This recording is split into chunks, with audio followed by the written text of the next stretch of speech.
In the wake of my talk with Ginger Coy about the United States, its past, and possibly its future, I have been the unfortunate recipient of harangues, diatribes, and vitriol. People have disputed many of the things I've said, which is legitimate, but some of them went beyond the pale. And many of them were amazingly ignorant. They accused me of being a Trumpanzee, presumably a conflation of Trump and chimpanzee. So I'm a fan, an adherent, an unthinking follower of the great orange one. The truth is completely different, of course. I was the first ever to suggest that Donald Trump may be a narcissist. In other words, that he suffers from narcissistic personality disorder. In an interview I granted to American Thinker in March 2016, I made this suggestion. And ever since then, I've been warning repeatedly in writing and on video against the ascendance of this man and the incalculable damage that he ineluctably is going to inflict on all of us, being the narcissist that he is. So, here's the thing. My credentials as far as Donald Trump are beyond impeccable. I don't owe anyone any explanation about my position. I am not a supporter of Donald Trump, and this probably is the understatement of this new century. The first point that many people made is that I was wrong about the founding fathers. Well, here's the fact. The founding fathers were oligarchs. They were slaveholders, almost all of them.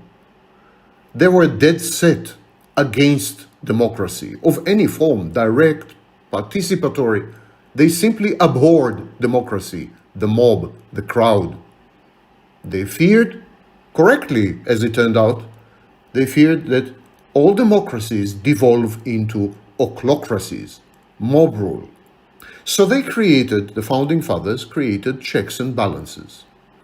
And presumably these checks and balances are intended to preserve democracy. And yet nothing is further from the truth. The checks and balances instituted by the founding fathers were geared towards preserving the competing elites. The checks and balances were instruments in the hands of the elites. They had nothing to do with the people. They had nothing to do with democracy. They were intended to regulate the distribution of power among the few, not among the many. To this very day, the various elites jostle to make use of the checks and balances in the Constitution in order to somehow preserve their power. One could even argue that the American construction of checks and balances, when deconstructed, is an anti-democratic mechanism. But that's a topic for another video. Further on, I claimed that fascism is the normal in the United States and that democracy or liberalism are an aberration. The United States has always been a fascistic country. And the greatest fascist of all, the biggest tyrant ever, the dictator against which all others should be measured, was, to quote Booth, his assassin, Abraham Lincoln. A prototypical tyrant, suspension of human and civil rights, militarization of society, engaging in unnecessary war, coercion, aggression, and so on and so forth. The United States has always been, most of its history, a fascistic country. There are 5 crucial elements in fascism: a permanent revolution, utopian nihilism, reactionary values, an elite-led populism, and individualism that expresses itself via belonging or affiliation with some kind of collective, religious, political, scientific, and so on and so forth. This is the case with the United States. These five elements capture the spirit and essence and history of the United States like no others. Things started to change after the two world wars, starting with the First World War. The world wars forced the United States, hitherto, up to that point, isolated, provincial, forced the United States into renewed exposure or renewed contact with Europe. In the First World War, and later on in the Second World War, millions of Americans were shipped overseas and were exposed to what Europe had to offer. This culminated in the 1940s and 1950s. As early as the 1930s, Franklin Delano Roosevelt imported into the United States and superimposed on its denizens European ideas and theories which were alien to them. I'm talking about Keynes, Keynesian economics. And then in the 1960s, there was a French and British invasion, especially French. Many values, many beliefs, many theories, social theories, cultural theories, deconstruction, you name it, were imported lock, stock, and barrel from a Europe in ferment. A Europe, as you recall, in which in 1968 there were massive revolutions. So this intellectual baggage was imported lock, stock, and barrel into the United States and imposed on its citizens, on its denizens, through the higher education system. Gradually, these foreign, alien values, these un-American beliefs have infected or permeated not only the intellectual sphere, but some parts of the political arena. And post-Marxism essentially took over. Between the 1930s and the 1970s, America, therefore, has been exposed to an invasion, not through immigration, because America has always been a melting pot, always been multicultural and multi-ethnic and multi-societal. That was not the vector of invasion. America was exposed to an intellectual, doxastic, and axiological invasion. In other words, an invasion of values, an invasion of beliefs, an invasion of theories about society and culture. This invasion started in France and ended on the shores of the United States.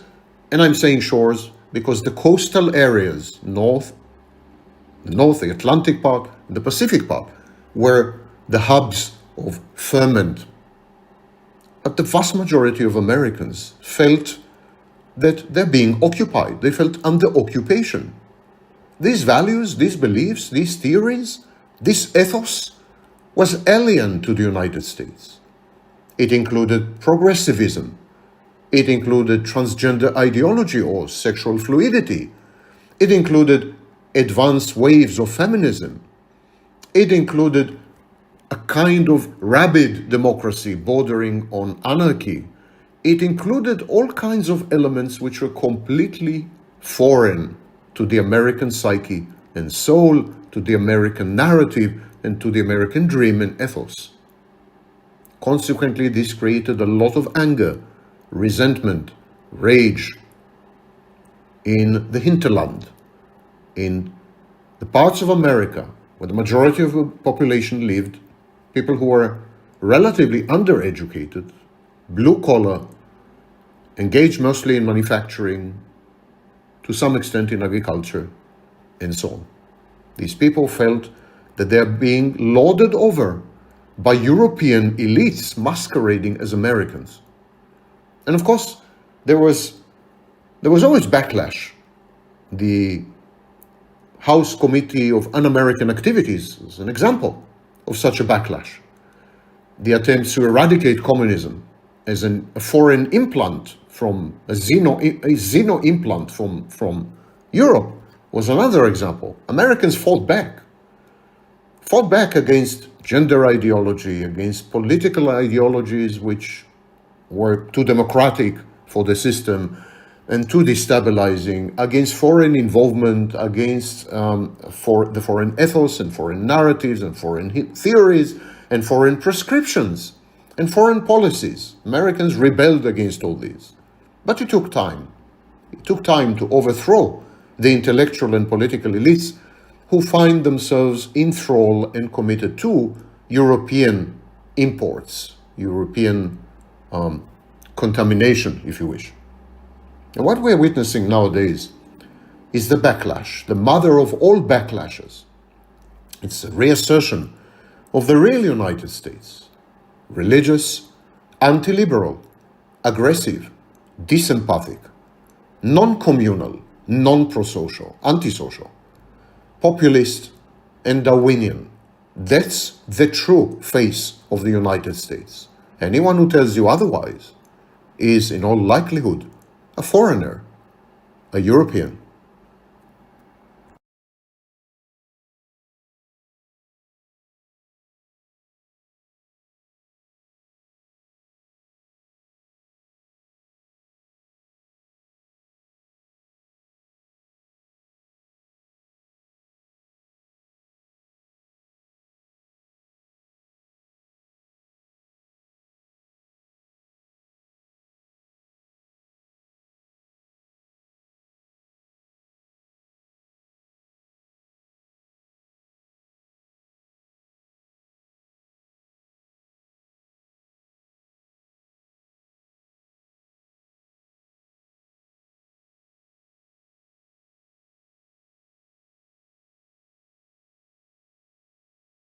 Yes, I think people are far less concerned with material well-being. They're far less concerned with having jobs, healthcare, and they're much more concerned nowadays with maintaining their value system.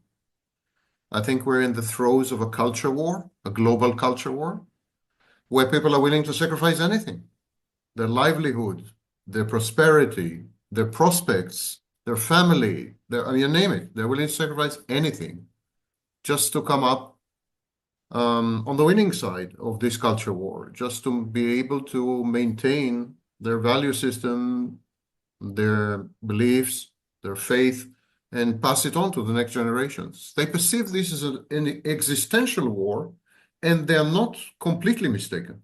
I think it is an existential war. So people are going to support MAGA in the States. These are the very same people who are going to lose Medicaid coverage or Medicare coverage later. Or they're going to lose their jobs. They're going to lose everything basically, because the vast majority of the voters, the electoral base of Donald Trump recently has become much more impoverished than before. Many more poor people vote for Donald Trump than they have 4 years ago. And these are the very people who stand to be severely harmed by BBB and other legislation. And yet they're fully behind him. They trumpet him, they worship him, they eulogize him,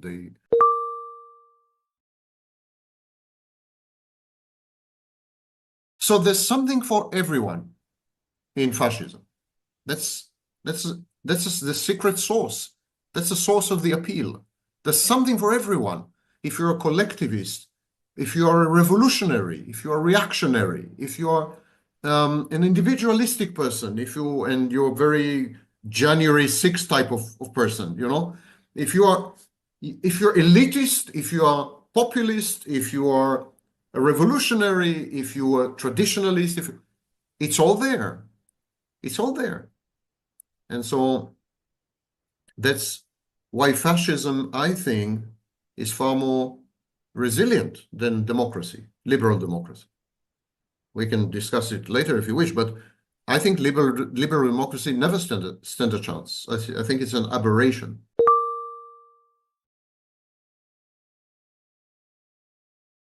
Yes, I think we're in a period of transition, definitely, between reality and fantasy. Reality is the organizing principle, and fantasy is the organizing principle. And now we face a choice. We seem to be choosing fantasy, which would doom us to a period of the darkest of dark ages and possibly worse. I cannot rule out extinction or massive extinction. So we seem to be choosing fantasy. If we wake up and we revert to reality, then maybe things will be okay. But I'm not optimistic because is fantasy is a bait. It's very luring. Fantasy dispenses with all the sharp edges of reality, with all the painful moments and aspects of reality. Fantasy is designer. It's a designer, finally, there's a designer universe,